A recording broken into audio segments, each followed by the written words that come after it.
तो खींचो।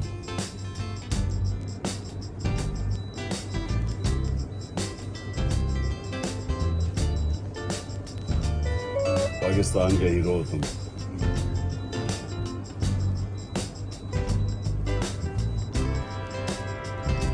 इब्तिसाम